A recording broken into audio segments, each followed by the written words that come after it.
इतने सारे पुलिस है, इतने सारे आर्मी है, ऐसा कैसा हो सकता कि वो पहुंच गए और किसी ने देखा नहीं, किसी ने चेक नहीं किया। एक तो सिंधु, इंडस, एक चेनाब और एक झेलम। सिंधु, चेनाब, झेलम जितने पानी छोड़ते बाद, जितने पानी उसमें बहेंगे, वो 2-3 महीना बाद, 2 महीना बाद उसको रोकना बड़ा मुश्किल है। अब 1-1.5 महीना के लिए थोड़ा बहुत रोकना शुरू किया। तो इसमें क्या होगा, पंजाब में जो फसल के लिए जो पानी की जरूरत है उसमें दिक्कत होगी। ये जो कह रहे कि हमने बंद कर दिया जिंदगी भर के लिए और कभी टेरर अटैक नहीं हो गए, नक्सल अटैक नहीं होंगे, ये सब फजूल सी बात है। यहाँ थोड़ा बहुत कम्युनल तो सभी धर्म है, सब धर्म में कोई ना कोई कट्टरपंथी होते, एक्सट्रीमिस्ट होते, हिंदुओं में भी है, इसमें ये तो मानना ही पड़ेगा। लेकिन इनके जो नंबर अभी बढ़ना शुरू किया, इसके पीछे बांग्लादेश में जो भी इंसिडेंट हो रहा है इसके असर है। ममता जो कह रही है कि नहीं, केंद्रीय सरकार की इसमें कुछ अपना षड्यंत्र है, इसमें कॉन्स्पिरेसी है। अब जब फैक्ट्स आएंगे बाहर में तब देखा जाए। ये तो फैक्ट्स की बात है ना, अभी तो बहस की बात हो रही है, अभी तो फैक्ट्स नहीं है। हाँ, पुलवामा भी बड़ा मिस्टीरियस। पुलवामा का तो फायदा एक ही आदमी को, इसके बारे कोई शक नहीं। पुलवामा में 40 जवान मारे गए, 40 परिवार नुकसान पहुंचे, उसमें हजारों लोग इसमें अफेक्टेड है। लेकिन फायदा तो एक ही आदमी, एक ही पार्टी को मिले। अब दोनों में कनेक्शन है कि नहीं मैं बता नहीं पाऊंगा। सिक्योरिटी फेलियर है, इंटेलिजेंस फेलियर है, इमीडिएट एक्शन फेलियर है, साथ साथ किसी को पकड़ नहीं पाया, गुस्सापन में इसका मकान उसका मकान तोड़ा। कश्मीर के पहलगाम में अंधाधुंध फायरिंग की गई, जिसमें कई टूरिस्ट मारे गए और ये मामला जो है इतना तूल पकड़ते जा रहा है। लेकिन इसके बावजूद भी जो भारतीय है, जो हिंदुस्तान के रहने वाले हैं, वो सिर्फ और सिर्फ इसका जवाब चाहते हैं। लेकिन सरकार की तरफ से अभी भी कोई ठोस जवाब नहीं मिल रहा है। ऐसे में इसी पहलगाम आतंकी हमले के बारे में हम बातचीत करने के लिए पहुंचे हैं जौहर सिरकर के घर। वो राज्यसभा एमपी, फॉर्मर राज्यसभा के एमपी रह चुके हैं। उनसे बातचीत करेंगे और जानेंगे कि उनकी क्या कुछ राय है इस पहलगाम टेरर अटैक में। सर, सबसे पहले तो जिस प्रकार से यह आतंकी हमला हुआ, इतने सारे टूरिस्ट वहाँ पे थे, लेकिन वहाँ पे सुरक्षा बल कोई नहीं पहुँचा, इस पे आप क्या कहेंगे? ये सवाल तो मैंने भी उठाया कि इतने जहाँ एक क्या कहूँ, अभी तो राज्य तो है नहीं, यूनियन टेरिटरी जो भी हो, एक क्षेत्र जहाँ इतने सारे पुलिस है, इतने सारे आर्मी है, ऐसा कैसा हो सकता कि वो पहुंच गए और किसी ने देखा नहीं, किसी ने चेक नहीं किया। ये सवाल अभी पूछना जरूरी है। लेकिन अभी 2 दिन पहले सुप्रीम कोर्ट ने कही कि ये सवाल अभी अप्रोप्रिएट नहीं है। तो जो भी हो, आज पूछे या कल पूछे, हम तो पूछेंगे कि ये बड़ा एक सिक्योरिटी लैप्स है, ये इंटेलिजेंस फेलियर है और बहुत सारे लोगों को जिम्मेदारी है। जिन्होंने मारा वो तो उनको तो सजा मिलेगी, जरूर मिलेगी, लेकिन जिन्होंने इस पर जिस चौकीदार ने फेल किया, उनके भी जिम्मेदारी है।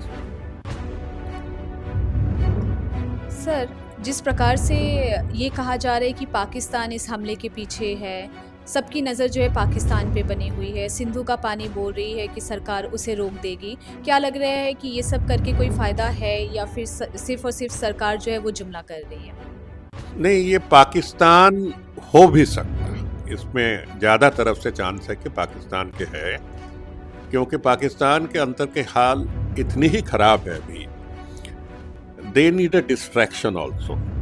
आर्मी अभी पीछे हट रहा।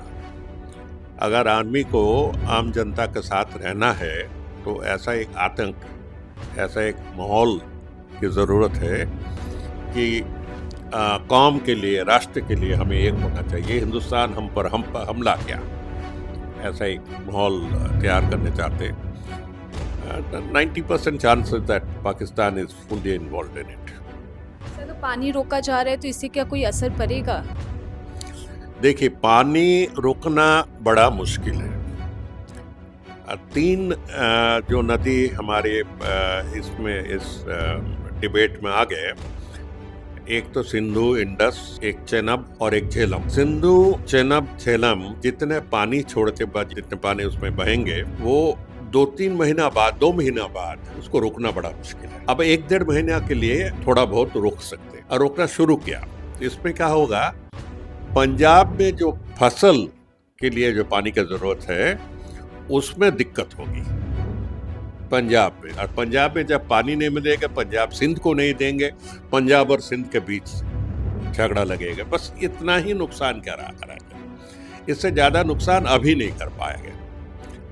अगर ये ट्रीटी मान ली कि ये ट्रीटी बिल्कुल रद्द हो गए, तो इसके बाद सिंधु, झेलम और चेनाब के ऊपर इतना खास नहीं, सिंधु और झेलम के ऊपर जो बड़े बड़े डैम या प्रोजेक्ट बनाया जाए बहुत सावधानी से, क्योंकि हिमालयन रीजन बड़ा अनस्टेबल है, वेरी अनस्टेबल। तो हिंदुस्तान को कुछ फायदा अगला 10-15 साल में मिल सकते हैं, अभी नहीं। अभी तो सिर्फ हुंकारी क्या, कुछ नहीं। टेरर अटैक में ये भी बताया जा रहा है कि धर्म पूछकर जो है गोलियां चलाई गई है, जो हिंदू है उन्हें मारा गया है। लेकिन हमने देखा है कि मुस्लिम की भी मौत हुई है। सैयद आदिल हुसैन शाह जो थे उनकी भी मौत हुई है, लेकिन वो उस बारे में कोई बातचीत नहीं कर रहे। ये दुख की बात है। आदिल शाह की जो मौत हुई वो पोनी गाइड के हिसाब से वो बचाने की कोशिश किया, लेकिन उसके बारे किसी कारण से अभी हिंदुस्तानी टीवी का जो नैरेटिव है उसमें नहीं ला रहा। अभी मैंने एक आर्टिकल छपी क्विंट में आज ही का, जिसमें मैंने बताया कि पहलगाम के 2 दिन बाद एक बंगाली मुसलमान जान कुर्बानी दी वहीं। उसका नाम है झंटू शेख के बारे, झंटू वाली शेख। झंटू वाली शेख के बारे भी कोई बात नहीं कर रही। तो ये एक इनके जो पार्टीजनशिप है, इनके जो अपने अपने नजरिया है, उसी से देख रहे हो क्या। और एक जो बीजेपी लीडर वहाँ पे घूमने गए थे अपने फैमिली के साथ में, और नजाकत जो कि उनका टूरिस्ट गाइड जो थे, उनके बच्चे को बीजेपी लीडर ने कहा कि मेरे बच्चे को बचा लेना, नजाकत उसको मत छोड़ना। और हमने वो तस्वीरें भी देखी है, वीडियो भी वायरल हो रहा था कि जहाँ पे नजाकत उसे अपने बेटे की तरह ट्रीट करता है, उसको अपने गोदी में रखता है। तो कहीं ना कहीं नजाकत वो भी मुस्लिम है, बट उन्होंने भी कहीं ना कहीं उनकी मदद की, सहायता की। वो चाहते तो वो मतलब अपनी जान बचा के वो भाग सकते थे, लेकिन उन्होंने ऐसा नहीं। ये सवाल हिंदू मुसलमान का है ही नहीं, इसको जबरदस्ती बनाने का कोशिश करें। ये हिंदू मुसलमान का सवाल ही नहीं है, इसमें कोशिश करें। देखिए ना, 2-4 दिन पहले गुजरात में 8-10 शहर में बांग्लादेशी के पीछे लगे, 1-1.5 हजार या पता नहीं 2,000 बांग्लादेशी को वहां से अरेस्ट किया। मेरा पूछना यह है कि अगर आपको पता ही था कि वो बांग्लादेशी है, तो पहले क्यों नहीं अरेस्ट किया? हाँ, अभी अरेस्ट करके आप क्या दिखाना चाहते हैं कि पाकिस्तानी मुसलमान नहीं मिल रहा तो चलो टाइप 2 मुसलमान ले लो बांग्लादेशी? ये क्या आपका कहना क्या है? और जब बांग्लादेशी मुसलमान के नाम पे अपने इतने अरेस्ट की, उसमें बहुत सारे बंगाली मुसलमान भी हैं जो इंडियन मुसलमान हैं। आप तो उनको सेपरेट नहीं किया। ये बंगाली मुसलमान जो क्या कहते हैं, इधर मगरिबी बंगाल या वेस्ट बंगाल और ईस्ट बंगाल या बांग्लादेश, इसमें फ़र्क करना बड़ा मुश्किल है। इसमें बाहर वाले समझते कम और दोनों को एक जैसा सोच लेते हैं, और इसमें कभी कभी फ़ायदा भी होता है, कभी कभी नुकसान भी होता है।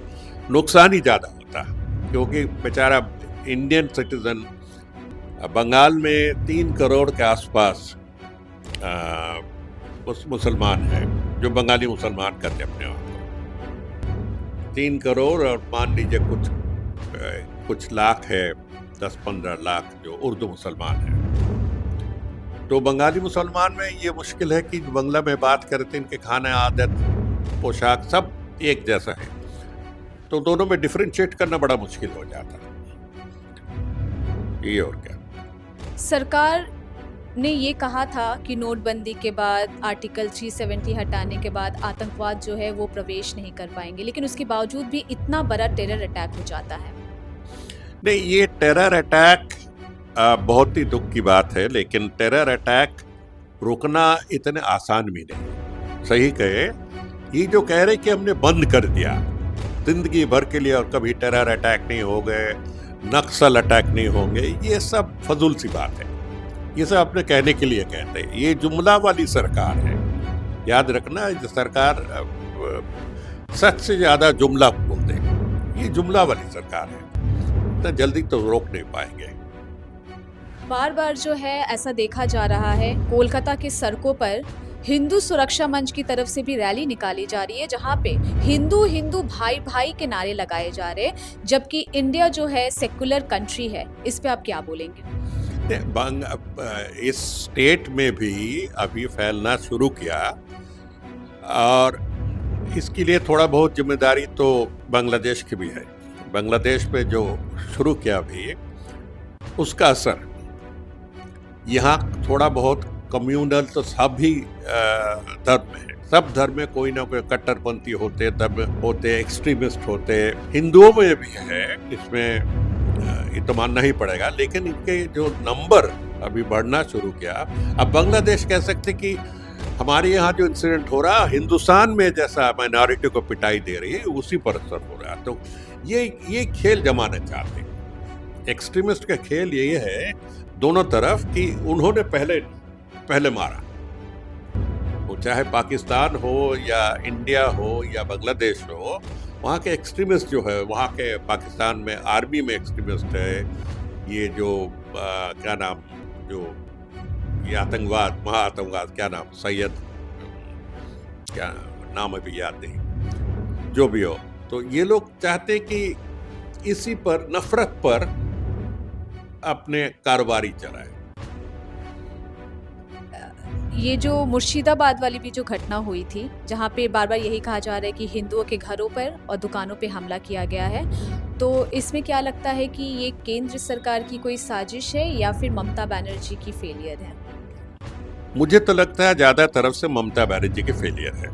ममता बनर्जी अगर टाइम पर एक्शन लेते उनका सरकार, डीएम और एसपी पता नहीं क्या कर रहे थे। हम लोग भी डीएम एसपी का काम किया बहुत साल पहले। हम होते तो हमें सस्पेंड कर दिया जाता। लेकिन अभी तक इनके खिलाफ कोई एक्शन नहीं लिया। तो ये गलत बात है। और ममता जो कह रही है कि नहीं, केंद्रीय सरकार की इसमें कुछ अपना षड्यंत्र है, इसमें कॉन्स्पिरेसी है। अब जब फैक्ट्स आएंगे बाहर में तब देखा जाए। ये तो फैक्ट्स की बात है ना, अभी तो बहस की बात हो रही है, अभी तो फैक्ट्स नहीं है। क्या लगता है कि ममता बनर्जी कहीं ना कहीं मुस्लिम वोट ग्रैब करने के लिए ये सब जो बीजेपी का नाम लेके या तो बीजेपी को यूज करके ये सब कर रही है, ताकि उनको कम से कम मुस्लिम वोट्स मिल पाए? नहीं, वो जितना मुस्लिम वोट उनको मिलेगी तो उससे ज्यादा तो हिंदू वोट हारेगी ना। ये ऐसा कैलकुलेशन तो नहीं होता ना, ऐसा कैलकुलेशन करना ठीक नहीं। मैं कह रहा हूँ, अभी एक फैक्ट फाइंडिंग टीम कुछ दिन पहले गए थे वहाँ, उन्होंने कुछ रिपोर्ट दारिश की, तो अब देखा जाए रिपोर्ट के हिसाब से। लेकिन जो हुआ वो होना नहीं था, बंगाल में होना नहीं था। और बंगाल में एक तरफ से जैसा ये बाप लड़का मारा गया, इसको बहुत ही दुख की बात है। आप वक़्फ़ पर एजिटेट कर रहे हैं, दूसरी बात है घर में घुस के क्यों मारेंगे? फिर से टेरर अटैक पे जाते हैं, तो जिस प्रकार से रिटायर्ड जनरल जीडी बख्शी ने कहा है कि सरकार ने 1.8 लाख जो सुरक्षा बल है उसको कम कर दिया था। हाँ, सरकार सुरक्षा बल के जो संख्या है, नंबर है, कम करना शुरू किया कि उनको हिसाब से आजकल के ज़माने में जो जैसा जंग होते ना, उसमें इतने सोल्जर की जरूरत नहीं। सरकार के जो हिसाब से इस कारण के लिए हुआ कि नहीं वो मैं बता नहीं पाऊंगा, लेकिन जनरल बख्शी की जो कमेंट दी मैंने देखा। पुलवामा अटैक भी हुआ था, उसका भी कुछ पता नहीं चल पाया था, और अभी इसी बीच ये इतना बड़ा टेरर अटैक। हाँ, पुलवामा भी बड़ा मिस्टीरियस। पुलवामा का तो फायदा एक ही आदमी को हुआ, इसके बारे कोई शक नहीं। पुलवामा में 40 जवान मारे गए, 40 परिवार नुकसान पहुंचे, उसमें हजारों लोग इसमें अफेक्टेड है, लेकिन फायदा तो एक ही आदमी एक ही पार्टी को मिले। अब दोनों में कनेक्शन है कि नहीं मैं बता नहीं पाऊंगा। किसको कहना चाह रहे, मतलब किसको फायदा? जो जीत का आगे पुलवामा के नाम पे, बालाकोट के नाम पे जीत का आगे, तो उन्हीं का फायदा हुआ ना। तो पुलवामा लगता है, लोग कहते हैं कि पुलवामा ऐसा है पाकिस्तानी इंटेलिजेंस जानबूझ के किया, क्योंकि वो चाहते दुश्मन, वो यहाँ दोस्त नहीं चाहते। दोस्त होने से तो पाकिस्तान आर्मी का हाफ साइज में लाना पड़ेगा। पाकिस्तानी आर्मी के पीछे जितना सेना के पीछे जितना खर्च होती है, उनके जो ताकत है, उनके जो समाज में जो कंट्रोल है, सब कम हो जाएगा। तो उनके लिए हिंदुस्तान में दुश्मन की जरूरत है। ये दुश्मन का रोल ये लोग अच्छे तरफ से निभा रहे हैं। अभी हाल ही फिलहाल में अगले साल वेस्ट बंगाल में भी विधानसभा चुनाव है, बिहार में भी है, तो क्या लगता है कि ये नेशनल मतलब टेरर अटैक करके ये सभी का ध्यान वहाँ पे खींचना चाहते हैं, ताकि जो बेसिक नीड्स है लोगों की वो वहाँ से अपना ध्यान भटका सके? आपको क्या लगता है? हो भी सकता है, ये हो भी सकता है, ये एक पॉसिबिलिटी है, लेकिन एक साल बहुत लंबे टाइम है। राजनीति में एक साल खींचना बहुत मुश्किल है। मैं थोड़ा बहुत किया ना राजनीति, मैं जानता हूँ एक साल खींचना बड़ा मुश्किल है। क्या सरकार भी कहीं ना कहीं, क्योंकि इसके पहले भी हमने देखा था शहीद अफरीदी का बयान कि वो कह रहे थे कि भारत ही करवाता है ये सारे टेरर अटैक, लेकिन पाकिस्तान का नाम देता है।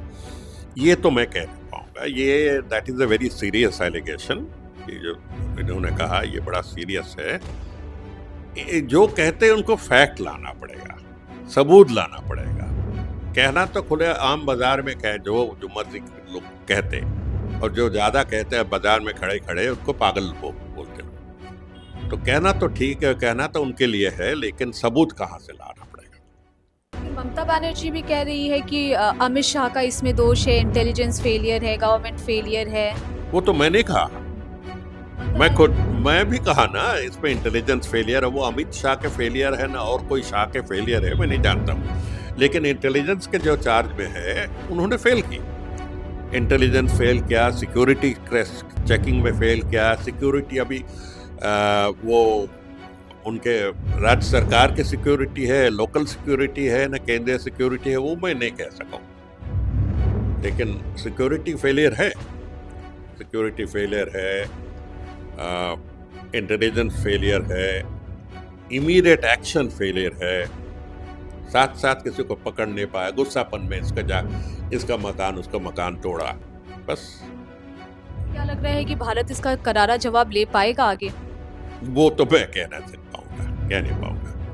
क्योंकि इतनी बार बैठकें हो रही हैं, विपक्ष के भी पार्टी पहुंच रहे हैं, सब उनका साथ दे रहे कि सरकार जो भी कुछ करते हैं हम उनके साथ में है, लेकिन उसके बावजूद भी इतने दिन निकल गए हैं, लेकिन अभी तक कुछ वैसा जवाब नजर नहीं आ रहा। देखिए, चीन के बारे तो इतनी बात कही है, इतने आवाज उठाई है, लेकिन चीन के तो जिस क्षेत्र जिस इलाका उन्होंने दखल रखे वो तो आज ही उनका दखल में है ना। इस सरकार के ये रिकॉर्ड तो ठीक नहीं। पिछले बार डोनाल्ड ट्रंप आए थे तो दिल्ली जला था, इस बार अमेरिका के वाइस प्रेसिडेंट आए, तो ऐसा क्या लग रहा है? नहीं, ये तो कोइंसिडेंस की बात है, जस्ट कोइंसिडेंस की बात है। जवाहर सरकार का कहना है कि कहीं ना कहीं ये जो टेरर अटैक हुआ है इसमें गवर्नमेंट की फेलियर तो जरूर है, इंटेलिजेंस की भी फेलियर है, और इस घटने को भी काफी ज्यादा दुखद बताया है। कैमरा सहयोगी आदित्य के साथ मैं निशा सिंह, सुपर न्यूज़ 24।